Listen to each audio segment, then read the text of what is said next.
Pictures coming to you live from Uhuru Park, where our very own Stephen Leto is camped, and he has since confirmed that what you saw earlier on being burnt was actually a beehive that has since now been burnt and thrown into the water pool just behind the podium. Leto earlier on, just a recap, told us that there is no presence or likelihood of an event happening there because there's nothing arranged, there's no sound system, there's actually no police presence, only people arriving from various parts of the country ahead of the swearing-in ceremony that had been said to be planned for Uhuru Park this morning. We have just got a report from Mombasa that 6 buses that were ferrying NASA supporters from the coast to Nairobi for the NASA swearing-in ceremony were impounded last night at Voi. The 6 buses were impounded at around midnight and were driven to the Voi police station, where upon frisking it was revealed that a number of travelers did not have their identification cards. This has now made them camp at the station up to now. Apparently from our reporters at the coast, they are pleased to have those with national identity cards released to proceed with their journey. Went unheard, and up to now they are still at the Voi police station. We'll be keeping you posted with what's happening. Like I told you earlier, Stephen Leto at Uhuru Park. Willis Raburu in Kisumu will be joining him shortly. But before then, Mheshimiwa Jared Okello, Member of Parliament for Nyando. We have just seen what's happening at Uhuru Park. What the nation said they know is that at 8:30, that's in about 1 hour, 39 minutes, everybody, the public should be seated at Uhuru Park. There are no chairs, there's no sound system, there's no likelihood of an event except for bees at Uhuru Park. Do we still have this function? Well, the bees have been killed. Well, the program was quite elaborate. The public is expected to be there by about between 8 and 9. We have seen people trickling in. We hope that by 9, when the members of parliament and other elected leaders shall be getting in, everything shall be said. But again, how long does it take to put chairs for dignitaries to sit? So the long shot is that the function is on. Oh, the function is very much on. We know that the Jubilee is preparing to mobilize the police to unleash terror on civilians. How do you know that? Well, you know, there are always... Because what we have is that the police, the GSU and administration police, will be stationed at Uhuru Park and the surrounding areas to make sure that law and order is maintained. Well, then that will be good news for the first time. But we know how they have treated NASA supporters. But suffice to say, we will proceed with our swearing-in ceremony as was planned. Earlier on, Mheshimiwa, you are justifying the legality of this event, and you are basing your argument on an act of parliament. And I asked you, so which one is superior? The act of parliament that says any high court judge can swear in, can declare results or can approve results, or the Supreme Court, which says the sovereignty of the republic is in the people's hands, and I paraphrase, and shall be exercised according to the law. Jubilee laid this bed, and they have to lie on it, having spread it. So they rushed to amend these laws. Of course, at the time, you remember, NASA, members of parliament and all the affiliates were not getting into parliament for very good reasons. So they took advantage of our absence to pass those laws with a view to helping them achieve their objectives. Now, once an act of parliament has been made into law, only a high court can remove it from being an act or part of the law. That has not happened, so it still remains law. You're right to say that the Constitution is always supreme.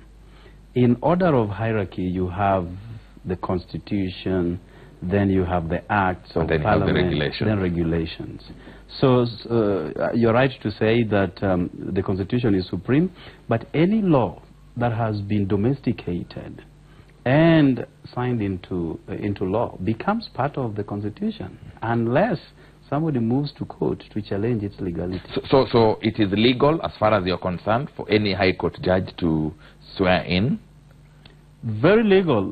Jubilee provided us with fodder. Let's take full advantage of it. Does the law say anything about the date of swearing in? Did they also change that in the Act of Parliament? Well, you know, when I began my statements here, I did say that the Constitution was made for us, but not us for the Constitution. I did take you through what the law says in Article 1, that the sovereignty is exercised by the Kenyan people. According to? Well, you know, it doesn't proceed to say according to law, because that Constitution is in self-law. But it only says that it can be donated to duly elected leaders. That's what the law states. Kenyans are saying Uhuru Kenyatta was not duly elected. So what we are doing, we are taking part of back. Kenyans. Well, yes, 70% of Kenyans are saying Uhuru was not duly elected. So what we are doing, therefore, is to sniff that sovereignty from an unduly elected representative and pass it over to the duly elected. We are still very much... So who decided on today's date as the date of swearing in? Well, you know, we have had a committee. You can't take, unless you want to carry out an opinion poll, then you would move across the country asking particular representatives of particular questions. But we did give this mandate to the committee in charge of the People's Assembly and the swearing-in ceremony. So they then came up with this date. Our President, Raila Odinga, came out to lay the date publicly. So it is today, 30th. It has come, and we will do as we plan. Mheshimiwa, I'm getting a bit confused here because of the way you are arguing out based on the law. First, you said majority have their way, minority have their say. The People's Assembly has been ratified in a number of county assemblies. We have 47 county assemblies. How many have ratified the People's Assemblies? Well, so far we have 19. 19. So that means majority are yet to ratify the People's Assembly. You're right to say are yet, because so minority have their way, majority have their say? Well, you have correctly said that they are yet. That means it is still in the works. You remember what happened in Nairobi when the motion was put for debate. And I wish the speaker came here. I don't know why she has all of a sudden chickened out of this motion. No, she hasn't. As far as we are concerned, she should be on her way. Yeah, then I will put her to task. Why did she have to quickly and surreptitiously close the assembly just when that motion was presented for debate? And if they want to claim that Nairobi has majority representatives under the auspices of Jubilee, why then were they fearing? So this okay, take Nairobi. So that puts the county assemblies to 20 out of 47 counties. No, we are not going to segregate on counties, but what we know is that this motion is going to be passed, adopted, and debated in all the 47 counties. So it doesn't matter. It will be in Kiambu.